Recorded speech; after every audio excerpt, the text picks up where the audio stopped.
Assalamualaikum warahmatullahi wabarakatuh. Bertemu lagi dengan saya di sini, Tasnida, mahasiswa Program Magister Manajemen Universitas Negeri Padang. Kali ini kita akan membahas tentang analisis jalur. Di mana yang membedakan dengan analisis sebelumnya adalah analisis jalur tidak hanya menguji pengaruh langsung saja, tetapi juga menjelaskan tentang ada atau tidaknya pengaruh tidak langsung yang diberikan variabel bebas melalui variabel intervening terhadap variabel terikat. Di sini kita bisa melihat sebuah contoh penelitian yang menggunakan analisis jalur, di mana bisa melihat pengaruh gaya kepemimpinan X1, lingkungan kerja X2 terhadap motivasi X3, serta dampaknya terhadap kinerja Y guru SMA 1 Padang. Nah, bisa kita buka SPSS kita. Kita membuat variabel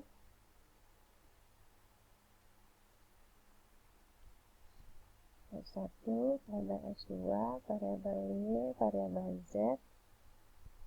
Kita buat ini adalah gaya kepemimpinan.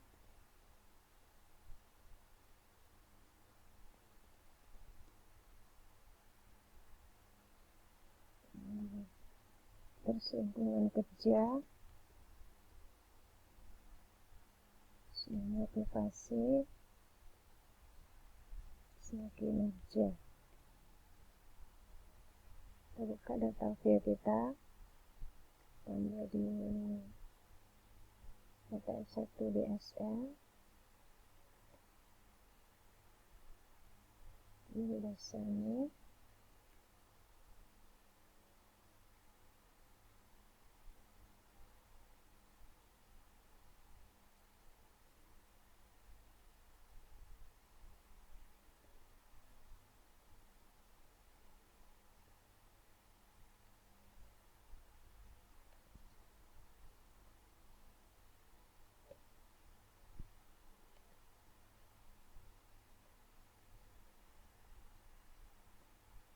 Kita copy data X2 dari Excel.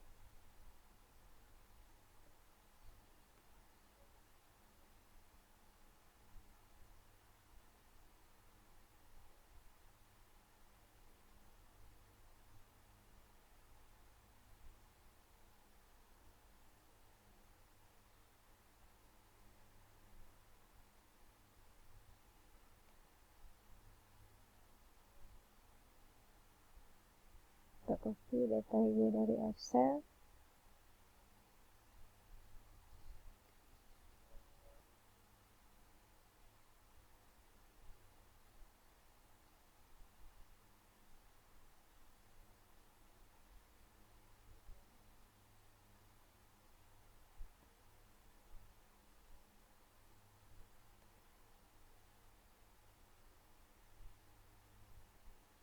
Kita copy data Z dari Excel.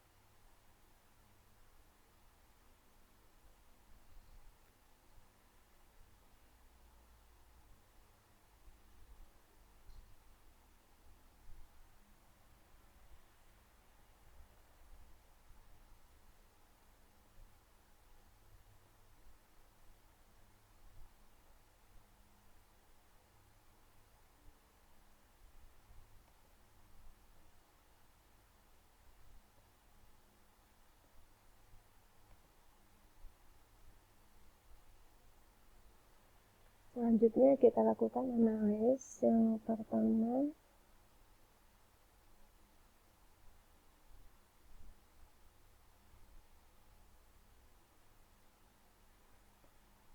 X1, X2 terhadap Y.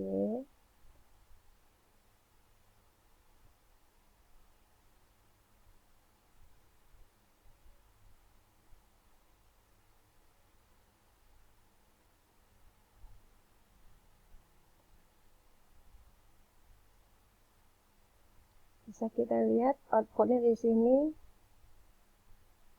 Lingkungan kerja itu 323 067 402 4816 00. Nah, selanjutnya kita lakukan analisnya untuk tahap yang kedua, di mana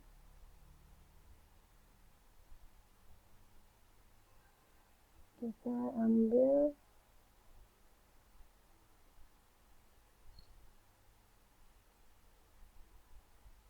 X1, X2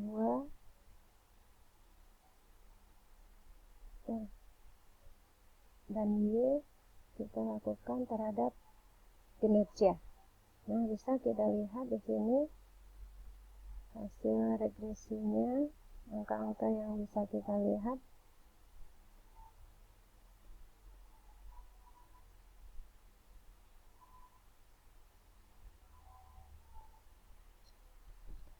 Koefisiennya adalah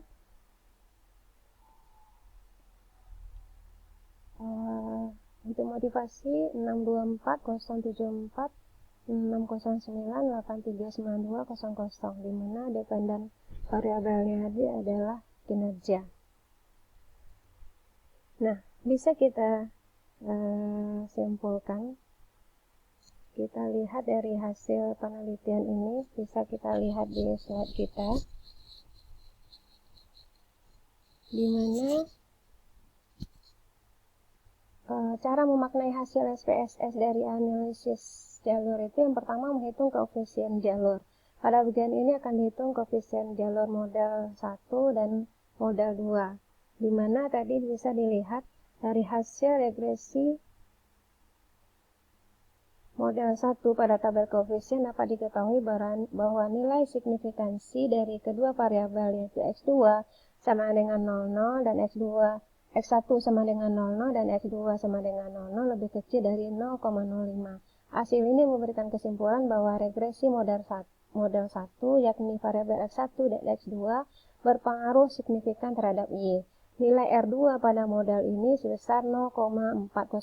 Hal ini menunjukkan bahwa kontribusi sumbangan pengaruh X1 dan X2 terhadap Y adalah sebesar 40,4%, sedangkan sisanya sebesar 59,6%.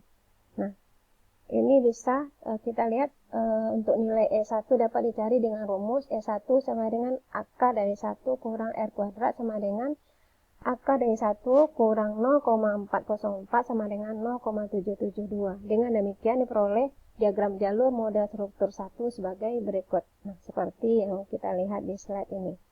Selanjutnya, koefisien jalur model 2. Dari hasil regresinya terlihat pada tabel koefisien bahwa nilai signifikansi dari ketiga variabel yaitu X2 sama dengan 0,21, X1 sama dengan 0,221, X2 sama dengan 0,033 dan Y sama dengan 0,000 lebih kecil dari 0,05. Hasil ini memberikan kesimpulan bahwa regresi model 2 yakni variabel X1, X2 dan Y berpengaruh signifikan terhadap Z. Nilai R2 pada nilai R kuadrat pada model ini sebesar 0,652. Hal ini menunjukkan bahwa kontribusi atau sumbangan pengaruh X1, X2, dan Y terhadap Z adalah sebesar 65,2%, sedangkan sisanya sebesar 34,8%, merupakan kontribusi dari variabel-variabel lain yang tidak dimasukkan dalam penelitian. Nah, sehingga bisa kita lihat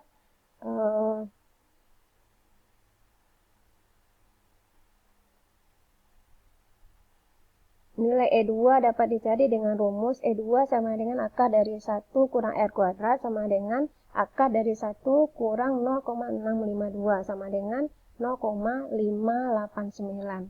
Nah, bisa kita lihat diagram jalur model 2 sebagai yang ada seperti yang terlihat di slide kita ini. Nah, selanjutnya tahap uji hipotesis dan pembuatan kesimpulan. Analisis pengaruh X1 terhadap Y, yaitu dari analisis di atas diperoleh nilai signifikansi X1 sebesar 0,000 kecil dari 0,05. Dengan demikian dapat disimpulkan bahwa secara langsung terdapat pengaruh signifikan X1 terhadap Y. Yang B, analisis pengaruh X2 terhadap Y. Dari analisis tadi itu diperoleh nilai signifikansi X2 sebesar 0,000 kecil dari 0,05. Dengan demikian, dapat disimpulkan bahwa secara langsung terdapat pengaruh signifikan X2 terhadap Y. Nah, selanjutnya analisis pengaruh X1 terhadap Z. Dari analisis dia tadi itu diperoleh nilai signifikansi X1 sebesar 0,021 kecil dari 0,05. Dengan demikian dapat disimpulkan bahwa secara langsung terdapat pengaruh signifikan X1 terhadap Z. Selanjutnya pengaruh X2 terhadap Z. Dari analisis juga diperoleh nilai signifikansi X2 sebesar 0,033 kecil dari 0,05. Dengan demikian dapat disimpulkan bahwa secara langsung terdapat pengaruh signifikan X2 terhadap Z. Selanjutnya, analisis pengaruh Y terhadap Z. Dari analisis juga diperoleh nilai signifikansi Y sebesar 0,000 kecil dari 0,05. Dengan demikian dapat disimpulkan bahwa secara langsung terdapat pengaruh signifikan Y terhadap Z. Analisis pengaruh X1 melalui Y terhadap Z. Diketahui pengaruh langsung yang diberikan X1 terhadap Z sebesar 0,160. Sedangkan pengaruh tidak langsung X1 melalui Y terhadap Z adalah perkalian antara nilai beta X1 terhadap Y dengan nilai beta Y terhadap Z, yaitu 0,335 kali 0,609, yaitu 0,204. Maka pengaruh total yang diberikan X1 terhadap Z adalah pengaruh langsung ditambah dengan pengaruh tidak langsung, yaitu 0,160 tambah 0,204 sama dengan 0,364. Nah, berdasarkan hasil perhitungan tersebut diketahui bahwa nilai pengaruh langsung sebesar 0,160 dan pengaruh tidak langsung sebesar 0,204, yang berarti bahwa nilai pengaruh tidak langsung lebih besar dibandingkan dengan nilai pengaruh langsung. Hal ini menunjukkan bahwa secara tidak langsung X1 melalui Y mempunyai pengaruh signifikan terhadap Z. Nah, berikutnya analisis pengaruh X2 melalui Y terhadap Z.